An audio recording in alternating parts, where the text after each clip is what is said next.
Today, I am here with Tima Deryan. She's made headlines when she became the youngest Arab and the first Lebanese woman to climb Mount Everest when she was just 26 years old. But we're not going to focus on that today. You can find a bunch of information about her mountaineering adventures on CNN, the New York Times, Vanity Fair. But how I found out about Tima was through Borderless. And Borderless is an independent Lebanese nonprofit organization with a mission to create life-changing impact on the lives of vulnerable families. So Tima, can you, well, first just tell us how are you doing today? I'm doing great. Thanks for having me over on your podcast today. I'm very excited to share a little bit of my experience and a lot about borderless without borders. So it goes really well. Borderless and without borderless, same word. So yeah, thanks for Yes. having us. Oh, well, thank you for being on the show. I'm really excited to have you here. And I'm not gonna lie, a little bit nervous as well because after doing all this research, I just realized you've been everywhere, right? I have. Um, so how did you find Borderless yourself, or how did they contact you? So Borderless came into my life in 2019 after I have summited the highest mountain in the world, Mount Everest. So I did make it to news and headlines because I became the first Lebanese woman and youngest Arab.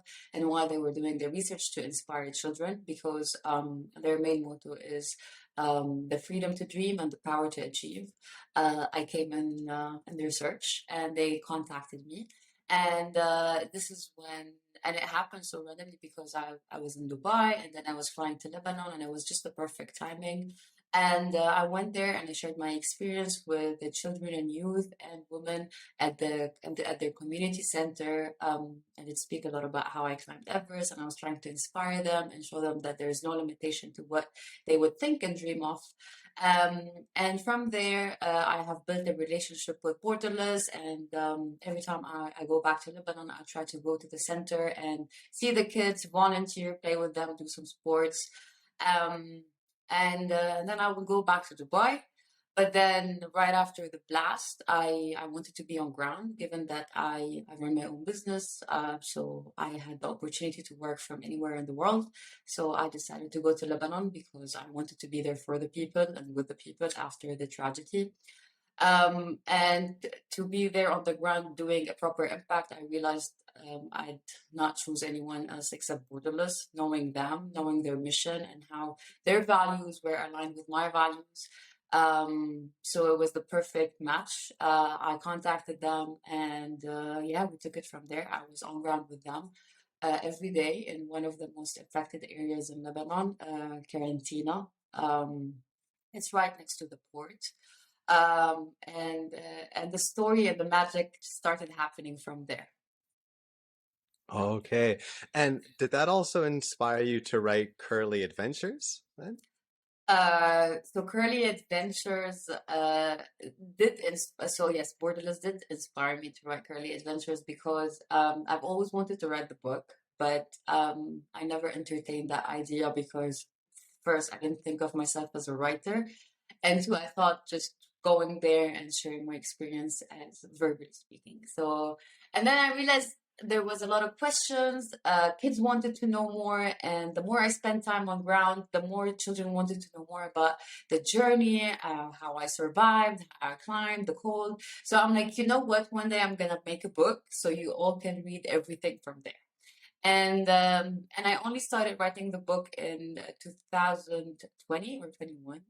Um, and yeah, they did inspire me, the children on the ground, to like go ahead and write it. And today it's published. Oh, okay. And are the children reading it now as well then?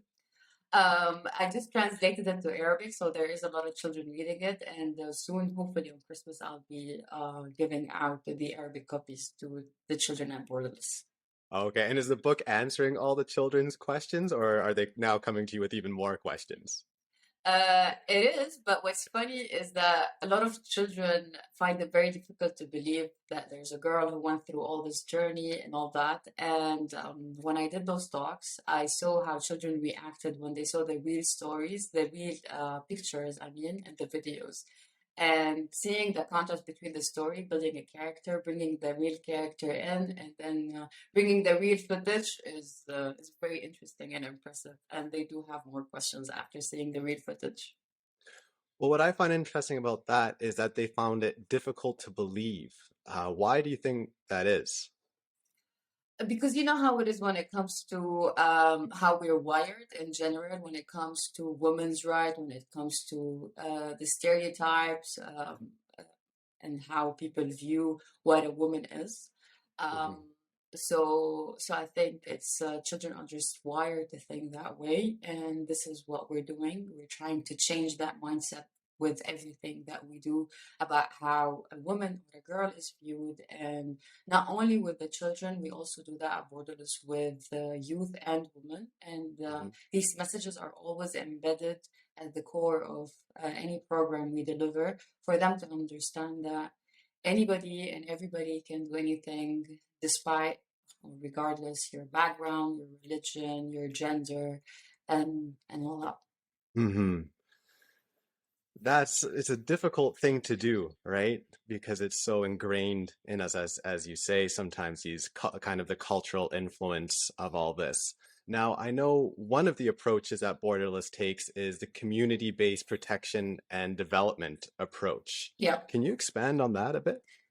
So I'll tell you a little bit about Borderless. In a nutshell, Borderless is one of my favorite NGOs. But Borderless is the main purpose and vision of Borderless is to have a world where everybody have, of course, equal rights, but we want to have the community building.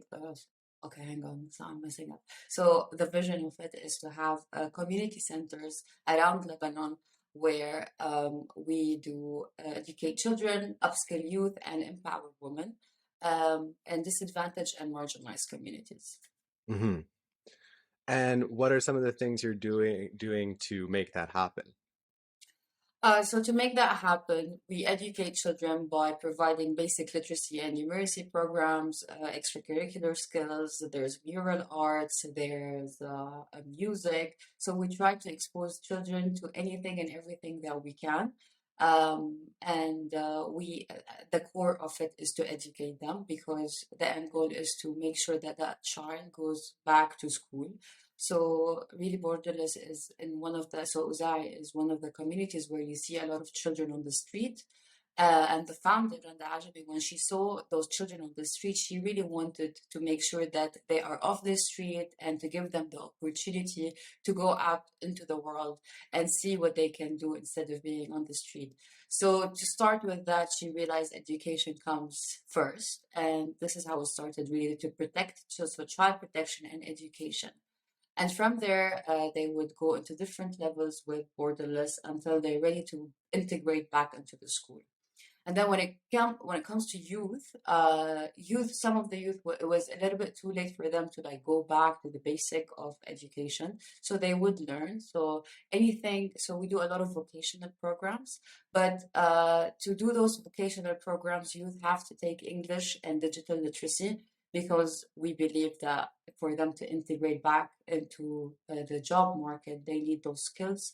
So we try to upskill them with carpentry, with uh, Photoshop. I'm trying to think of all the vocational workshops. So right now we also have cellular fixing the cellulars. So all those handy stuff that they can do and integrate back into the market is what we try to provide them with. And we're also doing a lot of youth-led initiatives. So we're trying to teach them. So they group up, they team up, and um, they come up with a project, and we try to get them funds for them to implement the project and present it. We teach them some leadership skills. So we're really trying to grow and widen their horizon to integrate back into the job market. And as for women, we had the women initiative called Stitching Hope.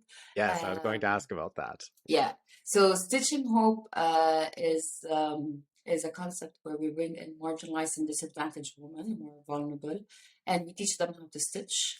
And they take those products that they make and they go back into the it's like a farmers market in Lebanon. They go back and they sell it in the farmers market and they generate their income. So this was up and running for some time until we had some issues with the funding, so we had to put it on hold. But I mean, being part of Borderless, this is how I started my personal brand, which was Feministia.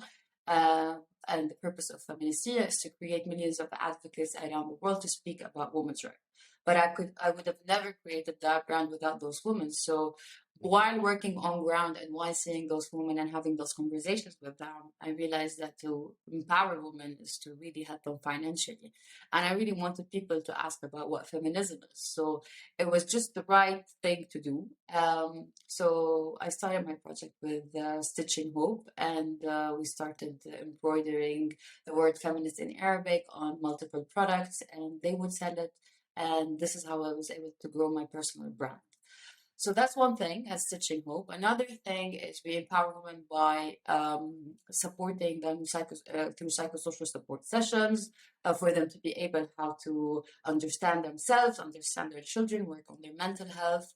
And we're currently running a program, a vocational program for women where they learn how to do makeup, hair, nails, macrame, and not only that, so those are the hard skills that they're learning with their hands, something new that they can do.